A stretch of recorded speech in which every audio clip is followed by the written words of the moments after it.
केंद्रीय बैंक कार्य और साख नियंत्रण। सेंट्रल बैंक जो है उसके कौन कौन से फंक्शन है और सेंट्रल बैंक जो है क्रेडिट कंट्रोल किस तरीके से करता है, उसकी कौन कौन सी मेथड है। मात्रात्मक और गुणात्मक उपाय, क्वांटिटेटिव और क्वालिटेटिव उपाय जो है उनका यूज करके किस प्रकार से वो क्रेडिट को कंट्रोल करता है, साख को नियंत्रित करता है। इस लेसन को हम 3 वीडियो में पढ़ेंगे। फर्स्ट वीडियो में हम केंद्रीय बैंक के बारे में पढ़ेंगे, केंद्रीय बैंक के कार्य और केंद्रीय बैंक साख नियंत्रण कैसे करता है। सेकंड वीडियो में हम पढ़ेंगे केंद्रीय बैंक के रूप में भारतीय रिजर्व बैंक के कौन कौन से कार्य हैं और रिजर्व बैंक आरबीआई जो है वो मौद्रिक नीति को जो जारी करता है वो किस प्रकार साख को नियंत्रित करने का कार्य करता है। और तीसरे वीडियो में हम व्यावसायिक बैंक और केंद्रीय बैंक, सेंट्रल बैंक और जो कमर्शियल बैंक है उनका हम कंपैरिजन करेंगे, दोनों का तुलना करेंगे। ठीक है, तो चलिए स्टार्ट करते हैं। सबसे पहले अगर हम केंद्रीय बैंक, सेंट्रल बैंक की बात करें तो केंद्रीय बैंक या सेंट्रल बैंक एक तरह से किसी भी देश का शीर्षस्थ बैंक होता है। अपेक्स बैंक हम कहते हैं। अपेक्स बैंक का मतलब क्या हो गया, शीर्षस्थ का मतलब कि जितने भी छोटे छोटे व्यावसायिक बैंक होते हैं उनको लाइसेंस देने का काम है, उनको नियंत्रित करने का जो कार्य है वो केंद्रीय बैंक के द्वारा किया जाता है। इसलिए केंद्रीय बैंक किसी भी देश का अपेक्स बैंक कहलाता है। और जो केंद्रीय बैंक होता है वो प्रत्येक देश में जो भी बैंकिंग प्रणाली होती है, जितने भी व्यावसायिक बैंक होते हैं या जो मौद्रिक क्षेत्र है जहां पर मुद्रा का लेन देन होता है, उनको लाइसेंस देने का जो काम है या उनको नियमित और नियंत्रित करने का जो कार्य है वो किसके द्वारा किया जाता है, केंद्रीय बैंक के द्वारा किया जाता है। तो केंद्रीय बैंक जो होता है वो बैंकिंग और मौद्रिक क्षेत्र को नियमित करता है, नियंत्रित करता है, उसके लिए समय समय पर दिशा निर्देश जारी करता है। दूसरी बात अगर हम बात करें तो केंद्रीय बैंक जो होता है वो किसी देश के आर्थिक विकास की जो गति है, उस देश की विकास की आर्थिक विकास की गति को स्थिर बनाए रखने के लिए प्रयास करता है। साथ ही साथ केंद्रीय बैंक का प्रयास रहता है कि अर्थव्यवस्था में पूर्ण रोजगार की प्राप्ति हो जाए, बेरोजगारी की जो स्थिति है वो नहीं हो, और साथ ही साथ वस्तुओं एवं सेवाओं की जो कीमतें हैं मूल्य स्थिरता बनी रहे। कहने मतलब उसमें उतार चढ़ाव नहीं आए, अर्थव्यवस्था में मुद्रास्फीति और मुद्रा संकुचन जैसी स्थितियां उत्पन्न नहीं हो। अगर सरकार बैंक को ऐसा लगता है कि अर्थव्यवस्था में मुद्रास्फीति या अपस्फीति की स्थिति उत्पन्न हो सकती है तो उसको किस प्रकार से नियंत्रित किया जाए, उसके लिए प्रयास किया जाता है किसी भी देश के केंद्रीय बैंक के द्वारा। और साथ ही साथ केंद्रीय बैंक जो होता है वो ये भी प्रयास करता है कि उस देश का जो भुगतान संतुलन है, बैलेंस ऑफ पेमेंट BOP, वो भी संतुलित रहे, उसमें भी ज्यादा उतार चढ़ाव नहीं हो। भुगतान संतुलन में हम क्या पढ़ते हैं, एक देश द्वारा अन्य देशों को जितना भी भुगतान किया जाता है, समस्त प्रकार के जो आर्थिक लेन देन होते हैं, समस्त प्रकार की प्राप्तियां, समस्त प्रकार के भुगतानों का जो विवरण है वो किसमें आता है, भुगतान संतुलन के अंतर्गत। तो केंद्रीय बैंक जो होता है वो प्रयास करता है कि उस देश का भुगतान संतुलन स्थिर बना रहे, और भुगतान संतुलन में अगर स्थिरता बनी रहेगी, पूर्ण रोजगार की प्राप्ति अगर हो जाती है, कीमतों में अगर स्थिरता बनी रहेगी, तो ऐसी स्थिति में उस देश का जो आर्थिक विकास है वो तेजी से होगा, विकास की जो दर है होगी वो तेजी से बढ़ जाएगी। अब विश्व में अगर हम देखते हैं कि प्रत्येक देश होता है, प्रत्येक देश में एक केंद्रीय बैंक होता है जो व्यावसायिक बैंकों को नियंत्रित करने का काम, नियमित करने का काम करता है। भारत के संदर्भ में अगर हम देखते हैं तो भारत में जो केंद्रीय बैंक है उसका नाम क्या है, भारतीय reserve bank, reserve bank of India RBI। तो इस तरीके से प्रत्येक देश में केंद्रीय बैंक होता है। अमेरिका में जो केंद्रीय बैंक है उसका क्या नाम है, फेडरल रिजर्व बैंक। इंग्लैंड में जो केंद्रीय बैंक है उसका क्या नाम है, बैंक ऑफ इंग्लैंड। तो प्रत्येक देश में व्यावसायिक बैंक, जो कॉमर्शियल बैंक है, उनको नियंत्रित करने का जो कार्य है वो केंद्रीय बैंक के द्वारा किया जाता है। प्रत्येक देश में केंद्रीय बैंक होता है, और भारत में जो केंद्रीय बैंक का कार्य किया जाता है वो किसके द्वारा किया जाता है, reserve bank of India RBI के द्वारा। तो केंद्रीय बैंक को हम किस तरीके से परिभाषित कर सकते हैं, तो केंद्रीय बैंक किसी देश की वह शीर्ष संस्था है, शीर्ष संस्था अपेक्स बैंक के कहने का मतलब जो उस देश की मौद्रिक और बैंकिंग प्रणाली को नियमित एवं नियंत्रित करने का कार्य करता है। ठीक है, जो भी मौद्रिक प्रणाली है जहां पर मुद्रा का लेन देन हो रहा है और सामान्य जो भी वित्तीय संस्थाएं हो सकती हैं या जितने भी बैंक होते हैं उनको नियमित और नियंत्रित करने का जो कार्य है वो केंद्रीय बैंक के द्वारा किया जाता है। अब केंद्रीय बैंक के कौन कौन से कार्य हैं, फंक्शंस ऑफ सेंट्रल बैंक। सबसे पहले केंद्रीय बैंक के कार्य की अगर हम बात करें तो सबसे पहला जो कार्य वो है करेंसी निर्गमन, इश्यू ऑफ करेंसी। प्रत्येक देश में मुद्रा का जो निर्गमन किया जाता है वहां पर जो भी करेंसी चलन में होती है उसको इश्यू करने का काम, उसको निर्गमित करने का काम, उसको जारी करने का जो कार्य है वो उस देश के केंद्रीय बैंक के द्वारा किया जाता है। प्रत्येक देश में जो भी करेंसी, जो भी मुद्रा चलन में होती है, जो लेन देन करने के लिए मुद्रा प्रयोग की जाती है, वो मुद्रा जारी करने का जो कार्य है वो उस देश के केंद्रीय बैंक के द्वारा किया जाता है। इसलिए इस कार्य को हम कहते हैं करेंसी निर्गमन। भारत के संदर्भ में अगर हम देखते हैं तो भारत में करेंसी निर्गमन का जो कार्य है वो भारत के केंद्रीय bank reserve bank of India RBI के द्वारा किया जाता है और आरबीआई के द्वारा नए नोट जारी करने के लिए न्यूनतम कोष प्रणाली का प्रयोग किया जाता है। मिनिमम रिजर्व सिस्टम जो है उसका प्रयोग किया जाता है और इस सिस्टम में क्या होता है कि नई मुद्रा जारी करने के लिए जो रिजर्व बैंक उसको 200 करोड़ रुपए का कोष रखना पड़ता है अपने पास में। 200 करोड़ रुपए का जो कोष है उसमें से 115 करोड़ रुपए सोने के रूप में और बाकी के 85 करोड़ है वो विदेशी प्रतिभूतियों के रूप में रिजर्व रखना पड़ता है। ये अगर रिजर्व मेंटेन किया जाता है बैंकों के केंद्रीय बैंक के द्वारा तो उसके पश्चात वो कितना भी जो नोट है उसको जारी कर सकता है। और भारत में ये जो प्रणाली है न्यूनतम कोष प्रणाली वो 1956 से प्रारंभ हुई है। तो सबसे पहला पॉइंट आ गया समझ में कि केंद्रीय बैंक का सबसे महत्वपूर्ण कार्य क्या है। केंद्रीय बैंक जो है वो किसी भी देश की जो करेंसी होती है उसको जारी करने का काम करता है। नई मुद्रा का जो निर्गमन किया जाता है, नई मुद्रा जो छापी जाती है वो किसके द्वारा छापी जाती है, उस देश के केंद्रीय बैंक के द्वारा। दूसरा महत्वपूर्ण कार्य है केंद्रीय बैंक जो होता है वो बैंकों का बैंक और नियंत्रण करता है।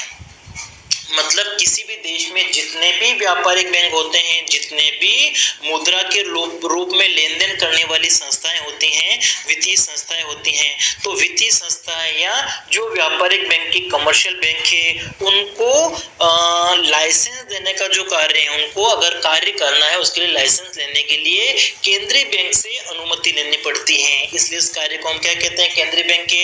केंद्रीय बैंक क्या होता है, बैंकों का बैंक होता है और समय समय पर इन व्यावसायिक बैंकों के लिए रिजर्व बैंक भारत के संदर्भ में या केंद्रीय बैंक के द्वारा दिशा निर्देश जारी किए जाते हैं और उन दिशा निर्देशों का प्रत्येक व्यावसायिक बैंकों को पालन करना पड़ता है।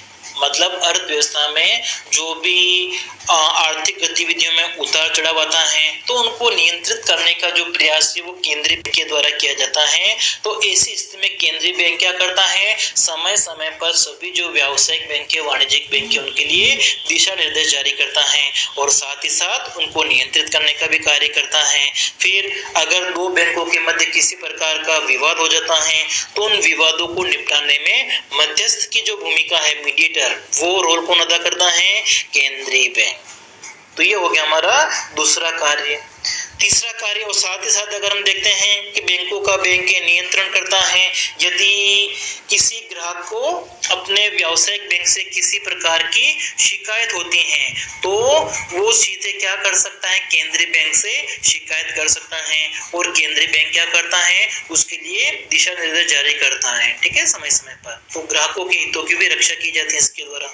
फिर नेक्स्ट जो कार्य वो है सरकारी बैंकर, एजेंट एवं सलाहकार। किसी भी देश का जो केंद्रीय बैंक होता है वो उस देश के सरकार का बैंकर होता है। हम एजेंट कह सकते हैं, और साथ ही साथ उस देश के विकास की गति को बढ़ाने के लिए, विकास की ऊंची दर प्राप्त करने के लिए समय समय पर सरकार को सहायता देता है। आर्थिक नीति को बनाने के लिए सलाहकार की भूमिका भी अदा करता है केंद्रीय बैंक। तो केंद्रीय बैंक क्या करता है, सरकार का बैंकर होता है, सरकार का जो भी धन होता है उसको, सरकार के पास में जो भी पैसा आ रहा है उसको जमा करने का जो कार्य वो किसके द्वारा किया जाता है, केंद्रीय बैंक के द्वारा। साथ ही साथ अगर सरकार की तरफ से किसी को भुगतान करना है तो वो भुगतान करने का कार्य भी ही केंद्रीय बैंक करेगा। इसलिए केंद्रीय बैंक को हम क्या कहते हैं, सरकारी बैंकर कहते हैं, सरकारी एजेंट कह सकते हैं। और साथ ही साथ जो केंद्रीय बैंक होता है वो देश के विकास की, आर्थिक विकास की दर को बढ़ाने के लिए भी प्रयास करता है। इसलिए हम कहते हैं ये सलाहकार की भूमिका अदा करता है। नेक्स्ट कार्य वो है अंतरराष्ट्रीय विनिमय बिलों का संरक्षक। किसी भी देश के पास में जो भी अंतरराष्ट्रीय मुद्रा के भंडार होते हैं, उन अंतरराष्ट्रीय मुद्रा, विदेशी मुद्रा के जो भंडार हैं उनको संग्रहित करने का जो कार्य है वो किसके द्वारा किया जाता है, केंद्रीय बैंक के द्वारा किया जाता है। किसी भी देश को जो भी विदेशी मुद्रा की प्राप्ति होती है उस विदेशी मुद्रा को केंद्रीय बैंक अपने पास में जमा करता है। अब उसके पास में जो भी विदेशी मुद्रा होती है, यदि सरकार के द्वारा अन्य किसी देश को, अन्य किसी अंतरराष्ट्रीय संस्था को भुगतान करना है तो ये जो अदायगी है, ये पेमेंट, भुगतान जो है वो भी केंद्रीय बैंक के द्वारा किया जाता है। और केंद्रीय बैंक के द्वारा क्या प्रयास किया जाता है कि किसी भी देश की जो घरेलू मुद्रा है उसका मूल्य एक तरह से स्थिर बना रहे, विनिमय दर जो है वो एक तरह से स्थिर बनी रहे। तो विनिमय दर को स्थिर बनाए रखने के भी प्रयास किए जाते हैं केंद्रीय बैंक के द्वारा। किसी भी देश की जो विनिमय दर का मतलब क्या हो गया, तो किसी एक देश की मुद्रा की एक इकाई के बदले में दूसरे देश की मुद्रा की कितनी इकाइयों का लेन देन होता है। यदि हम कहें $1 का जो मूल्य है अगर वो भारतीय रुपए में 70 रुपए के बराबर है, ये हमने एक एग्जांपल ले लिया है, मन से मान लिया कि माना कि $1 का मूल्य क्या है, 70 रुपए के बराबर है, तो इसको हम क्या कहते हैं, विनिमय दर। तो सरकार जो केंद्रीय बैंक है उसका क्या प्रयास रहता है कि ये जो विनिमय दर है उसमें स्थिरता बनी रहे और जो घरेलू मुद्रा है उसका मूल्य कम नहीं हो। इसको एक तरह से स्थिर बनाए रखने का जो प्रयास है वो केंद्रीय बैंक के द्वारा किया जाता है। इसके लिए केंद्रीय बैंक क्या करता है, अवमूल्यन और अधिमूल्यन की नीतियों का सहारा लेता है और भारत में ये कार्य रिजर्व बैंक के द्वारा किया जाता है। उसके बाद में नेक्स्ट कार्य जो है वो है अंतिम ऋणदाता, lender of the last resort. इसका मतलब क्या हो गया कि केंद्रीय बैंक जो होता है वो किसी भी देश का अपेक्स बैंक होता है, शीर्ष बैंक होता है। शीर्ष बैंक होने के साथ साथ में उसकी जो भी व्यावसायिक बैंक होते हैं उनके नकद कोषों को वो अपने पास में रखता है। मतलब व्यावसायिक बैंकों की जो भी जमा होती है उनका एक नकद कोष एक फंड के रूप में केंद्रीय बैंक के पास में रखना पड़ता है। अब उसके जो भी अंडर में जो भी अधीनस्थ बैंक आते हैं, ठीक है, अधीनस्थ बैंकों को वो क्या करता है, संकट के समय ऋण देता है। अगर जो व्यावसायिक बैंक है, ठीक है, जिन्होंने लाइसेंस ले रखा है केंद्रीय बैंक से, कभी कभी उनके पास में नकद मुद्रा की कमी हो जाती है तो ऐसी स्थिति में उनको ऋण देने का जो काम है वो कौन करता है, बाजार में अगर उनको किसी भी स्रोत से ऋण नहीं मिल रहा है तो अंतिम रूप से वो केंद्रीय बैंक से उधार ले सकते हैं। उसके लिए वो अलग अलग दरें होती हैं, ठीक है, भारत के संदर्भ में जैसे repo rate, reverse repo rate, इनके बारे में हम आगे पढ़ेंगे जब हम रिजर्व बैंक के बारे में पढ़ेंगे। तो अंतिम ऋणदाता का मतलब क्या हो गया, व्यावसायिक बैंक या जो वित्तीय संस्थाएं होती हैं अगर इन्हें बाजार से कहीं से भी नकद मुद्रा की प्राप्ति नहीं हो रही है लेकिन अगर इनको नकदी की आवश्यकता होती है तो ऐसी स्थिति में ये अंतिम रूप से जो केंद्रीय बैंक होता है उस देश का उससे ऋण प्राप्त कर सकते हैं। और साथ ही साथ उनके पास में जो भी प्रतिभूतियां होती हैं, क्योंकि देखिए व्यावसायिक बैंकों के पास में जो भी पैसा जमा होता है एक निश्चित भाग उसका तो उनको केंद्रीय बैंक के पास में रखना पड़ता है, शेष भाग एक भाग उनको अपने पास में रखना पड़ता है। अपने पास में वो नकद रूप में भी रख सकते हैं, सोने के रूप में भी रख सकते हैं और जो केंद्रीय बैंक के द्वारा जो प्रतिभूतियां जारी की जाती हैं उनके रूप में भी वो रख सकते हैं। तो इन प्रतिभूतियों के एवज में भी वो ऋण प्राप्त कर सकता है। नेक्स्ट कार्य है केंद्रीय समाशोधन। अब देखिए प्रत्येक व्यावसायिक बैंक होता है उसको अपना कार्य करने के लिए केंद्रीय बैंक से परमिशन लेनी पड़ती है और केंद्रीय बैंक के पास में प्रत्येक व्यावसायिक बैंक के नकद कोष होते हैं, मतलब जितनी भी उनकी जमाएं होती हैं उसका एक निश्चित भाग जो होता है उनको केंद्रीय बैंक के पास में रखना पड़ता है। अब व्यापारिक बैंक क्या करते हैं, इन बैंकों के बीच में आपस में भी लेन देन होता है, लेकिन इन सभी बैंकों का एक खाता केंद्रीय बैंक के पास में होता है। तो केंद्रीय बैंक क्या करता है, इन को आपस में जो भी लेन देन करना, जैसे ए बैंक है बी बैंक है, इन दोनों के खाते कहाँ पे होंगे, केंद्रीय बैंक के पास में होते हैं। अब ए बैंक है उसने बी बैंक के ग्राहकों के चेकों का भुगतान किया था 50,000 के बराबर, और बी बैंक ने ए बैंक के ग्राहकों का भुगतान किया माना कि 40,000 के बराबर। तो इस स्थिति में बी बैंक जो है ए बैंक से 10,000 रुपए भी और लेने हैं। तो ये जो लेने हैं उसको नकद रूप में अगर वो ए बैंक से नहीं प्राप्त करके केंद्रीय बैंक के माध्यम से भी वो लेन देन कर सकता है। केंद्रीय बैंक इनको ये लेन देन करने की सुविधा देता है कि 10,000 रुपए जो है वो ए बैंक के खाते से बी के पास ट्रांसफर कर देगा। इस कार्य को हम क्या कहते हैं, केंद्रीय समाशोधन। अंतिम कार्य हमारा है साख का नियमन एवं नियंत्रण, कि किसी भी देश का जो केंद्रीय बैंक होता है वो उस देश में जो भी मुद्रा की पूर्ति होती है, मुद्रा की जो मात्रा है, साख की मात्रा है, उसको नियंत्रित करने का कार्य करता है। नहीं अगर करेगा, अगर अर्थव्यवस्था में मुद्रा की मात्रा ज्यादा हो गई है तो भी वो अर्थव्यवस्था के लिए अच्छी स्थिति नहीं है, और जब मुद्रा की मात्रा कम होती है तो दोनों स्थितियां, चाहे मुद्रास्फीति है या संकुचन की स्थिति है, दोनों ही स्थितियां अर्थव्यवस्था के लिए अच्छी नहीं होती, उससे आर्थिक विकास की जो गति है वो रुक जाती है। तो उसको नियंत्रित करने का जो काम है वो केंद्रीय बैंक के द्वारा किया जाता है। अब वो किस प्रकार से नियंत्रित करेगा इसको हम आगे डिटेल में पढ़ेंगे। तो केंद्रीय बैंक के कार्य आपको आगे होंगे समझ में। तो किसी भी देश का जो केंद्रीय बैंक है वो अपेक्स बैंक होता है, शीर्षस्थ बैंक होता है, और वो बहुत सारे महत्वपूर्ण कार्य करता है वो किसी देश में। केंद्रीय बैंक जो है वो किस प्रकार से किसी देश में साख को नियंत्रित करता है। तो साख नियंत्रण के उपाय, क्रेडिट कंट्रोल के कौन कौन से इंस्ट्रूमेंट्स हैं, तो इनको हम दो भागों में डिवाइड कर सकते हैं, बांट सकते हैं। पहला हमारा है मात्रात्मक उपाय, क्वांटिटेटिव इंस्ट्रूमेंट्स, और दूसरा है गुणात्मक, क्वालिटेटिव इंस्ट्रूमेंट्स।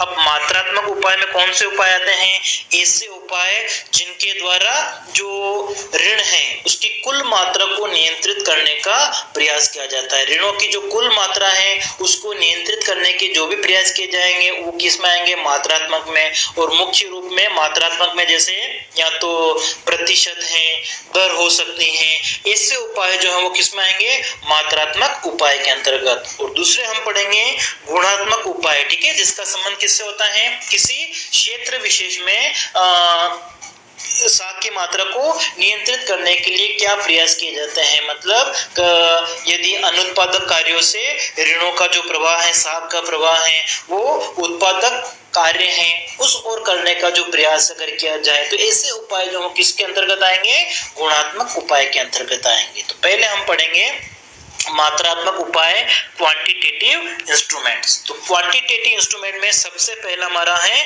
बैंक दर, फिर खुले बाजार की क्रियाएं, और तीसरा नकद कोष CRR और वैधानिक तरलता अनुपात। तो सबसे पहले हम पढ़ लेते हैं बैंक दर क्या होती है। अब देखिए बैंक दर, बैंक रेट का मतलब क्या हो गया, तो केंद्रीय बैंक जो होता है व्यापारिक बैंकों को ऋण देता है, तो जिस दर से उधार देता है उस दर को क्या कहा जाएगा, बैंक दर। और सामान्यतः बैंक दर जो होती है उसका संबंध किससे होता है, दीर्घकालीन ऋणों से होता है। तो व्यावसायिक बैंक केंद्रीय बैंक से जिस दर से उधार लेता है उस दर को क्या कहा जाता है, बैंक दर। जैसे कोई व्यावसायिक बैंक है ए, उसने अपने देश के केंद्रीय बैंक से ऋण उधार लिया है और उसकी जो दर है वो माना कि कितनी है, 10%। केंद्रीय बैंक ने व्यावसायिक बैंकों को जो ऋण उपलब्ध कराया है दीर्घकालीन ऋण, तो उस दर को क्या कहा जाता है, बैंक दर कहा जाता है। अब इस बैंक दर का प्रयोग करके जो केंद्रीय बैंक है वो साख या मुद्रा की मात्रा को नियंत्रित कर सकता है। अब देखिए यदि देश में साख की मात्रा को कम करनी है। केंद्रीय बैंक क्या चाहता है, अर्थव्यवस्था में मुद्रा की पूर्ति बढ़ गई है, अर्थव्यवस्था में साख की मात्रा बढ़ गई है, तो उसको कम करने के लिए क्या होगा, बैंक दर में वृद्धि कर दी जाएगी। बैंक दर में वृद्धि करने से क्या होगा कि जो व्यापारिक बैंक केंद्रीय बैंक से उधार ले रहे हैं उनके ऋण महंगे हो जाएंगे, और जब उनको उधार लेना महंगा पड़ेगा तो ऐसी स्थिति में वो ग्राहकों को जो ऋण देंगे वो भी ऊंची ब्याज दर पर देंगे। देखिए, केंद्रीय बैंक व्यापारिक बैंकों को जिस दर से उधार देता है उस दर को हम कहते हैं बैंक दर, और व्यापारिक बैंक जो होता है वो किसको उधार देता है, जनता को। जिस दर से उधार देगा उसको हम क्या कहेंगे, ब्याज दर। तो जब बैंक दर बढ़ जाएगी तो ब्याज दर भी बढ़ जाएगी, इसलिए जनता लोग जो पैसा उधार ले रहे हैं, ऋण लेना महंगा हो जाएगा। ऋण लेना महंगा हो जाएगा तब क्या होगा, ऋणों की मांग लोग कम करेंगे, बैंकों की साख देने की जो क्षमता है वो भी घट जाएगी, और इस तरीके से मुद्रा की जो मात्रा है, साख की मात्रा है, वो नियंत्रित हो जाएगी। यदि किसी देश का केंद्रीय बैंक चाहता है कि साख का विस्तार किया जाए तो साख का विस्तार करने के लिए वो क्या करेगा, बैंक दर को घटा देगा, और जब बैंक दर को घटा देगा जिससे क्या होगा, व्यापारिक बैंक जो ऋण दे रहे हैं लोगों को वो भी सस्ते हो जाएंगे, ब्याज की दर भी क्या होगी, कम हो जाएगी। तो बैंक दर घटने से ब्याज दर में कमी आ जाएगी और जिससे ऋणों की मांग क्या होगी, बढ़ जाएगी। तो पहला पॉइंट आपको आ गया समझ में, बैंक दर के द्वारा किस प्रकार से साख को नियमित और नियंत्रित किया जाता है। दूसरा उपाय है खुले बाजार की क्रियाएं। खुले बाजार की क्रियाओं का मतलब क्या होता है कि जो सरकारी प्रतिभूतियां हैं उनका क्रय विक्रय करना। जब खुले बाजार में सरकारी प्रतिभूतियों को केंद्रीय बैंक के द्वारा क्रय विक्रय किया जाता है तो प्रतिभूतियों के क्रय विक्रय के इस कार्य को हम कहते हैं खुले बाजार की क्रियाएं, और इन खुले बाजार की क्रियाओं के माध्यम से भी केंद्रीय बैंक जो होता है वो साख की मात्रा को नियंत्रित कर सकता है। यदि केंद्रीय बैंक चाहता है अर्थव्यवस्था में साख की मात्रा में कमी करनी है, अर्थव्यवस्था में मुद्रा की जो पूर्ति है वो घट जाए, तो मुद्रा की पूर्ति को घटाने के लिए जो केंद्रीय बैंक है वो क्या करेगा, विक्रय करेगा। जो सरकारी प्रतिभूतियां हैं उनको विक्रय करेगा। जैसे प्रतिभूति है उस पर लिखा हुआ है 5,000 रुपए उसका मूल्य है, तो जब कोई लोग या जो व्यापारिक बैंक है अगर इनको खरीदेंगे तो इससे क्या होगा, अर्थव्यवस्था में जो अतिरिक्त पैसा है वो कहाँ पे आ जाएगा, केंद्रीय बैंक के पास में आ जाएगा, जिससे क्या होगा, अर्थव्यवस्था में मुद्रा की मात्रा कम हो जाएगी। इसी तरीके से यदि केंद्रीय बैंक चाहता है अर्थव्यवस्था में साख का विस्तार हो जाए तो साख का विस्तार करने के लिए क्या करेगा, अब वो खुले बाजार से इन प्रतिभूतियों को वापस खरीदने लग जाएगा। अगर इनको वापस खरीदता है तो इनको खरीदने के बदले में उसको क्या करना पड़ेगा, पेमेंट देना पड़ेगा। तो ये जो मुद्रा है, ये जो राशि वो कहाँ पे आ जाएगी, अर्थव्यवस्था में आ जाएगी, और इस तरीके से अर्थव्यवस्था में साख का विस्तार हो जाएगा। तो दूसरा पॉइंट आगे समझे कि खुले बाजार की क्रियाओं के अंतर्गत सरकारी प्रतिभूतियों का क्रय विक्रय किया जाता है। तीसरा उपाय है नकद कोषानुपात और वैधानिक तरलता अनुपात, CRR और SLR। SLR क्या होता है,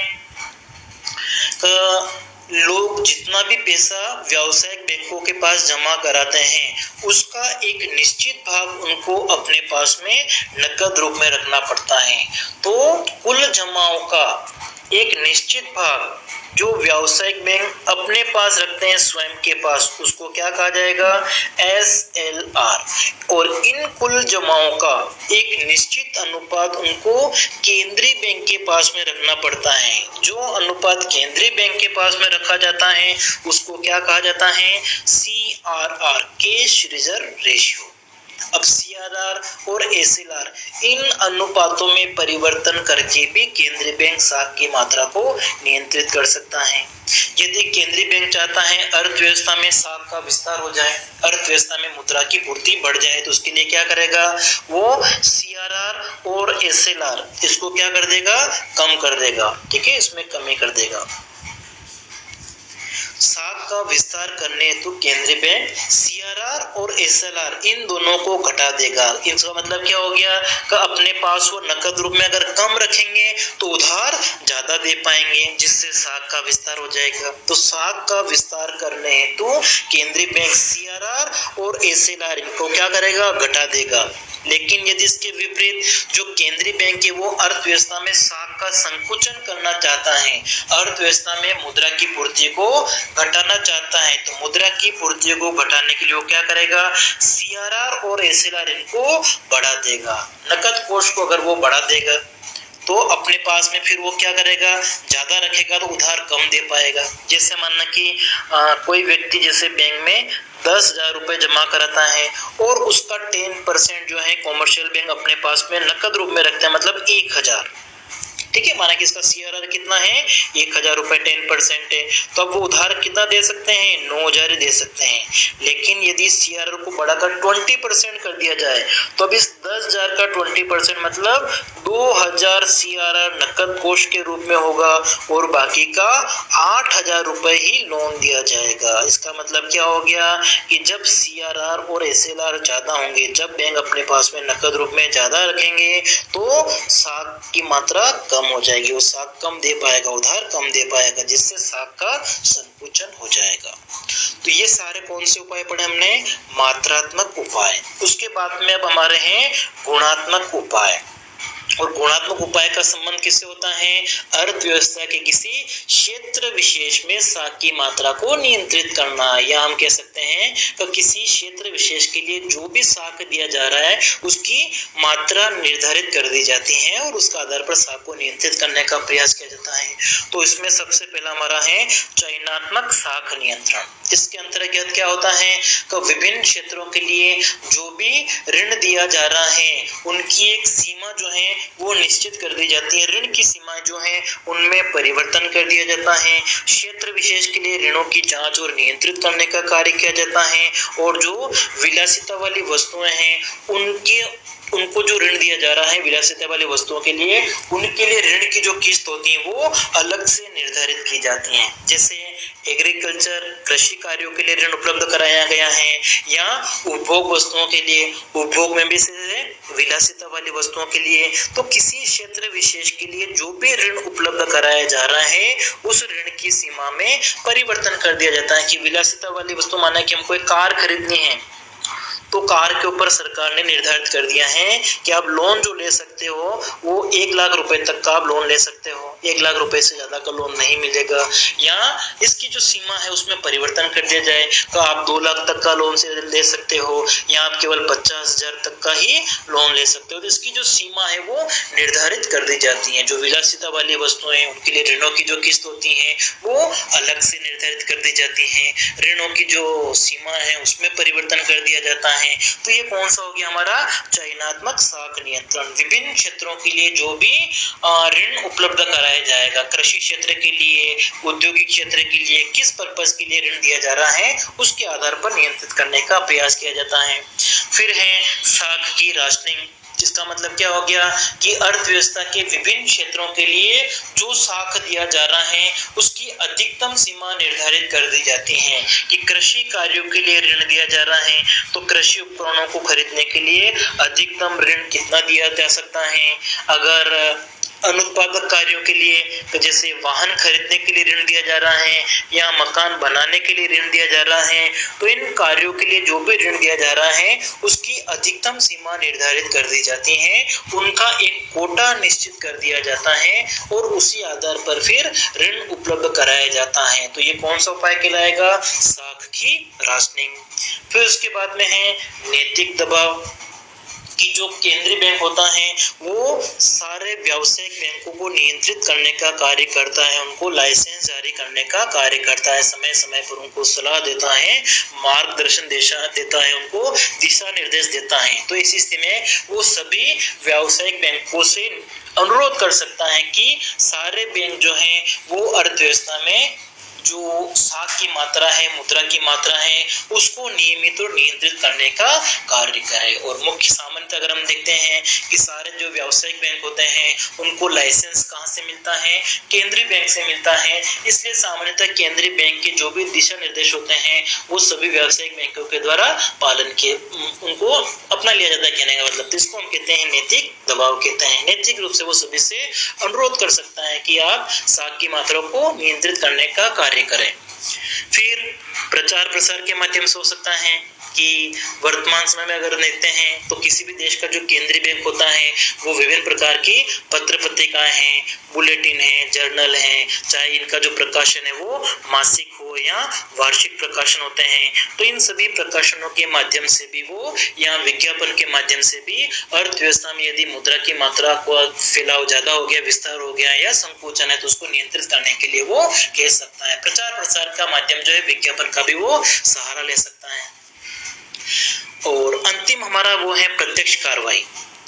ठीक है, अभी हमने पढ़ा था कि वो सारे बैंक जो व्यावसायिक बैंक हैं उनसे वो अनुरोध कर सकता है, लेकिन यदि कोई बैंक केंद्रीय बैंक के जो दिशा निर्देश हैं उनको अगर वो नहीं अपनाता है, अगर उनका कहना नहीं मानता है, तो ऐसी स्थिति में वो अंतिम रूप से जो केंद्रीय बैंक है वो प्रत्यक्ष कार्रवाई करता है। प्रत्यक्ष कार्रवाई मतलब कि जो भी व्यावसायिक बैंक है, व्यापारिक बैंक है, उनके ऊपर वो कठोर कार्रवाई कर सकता है।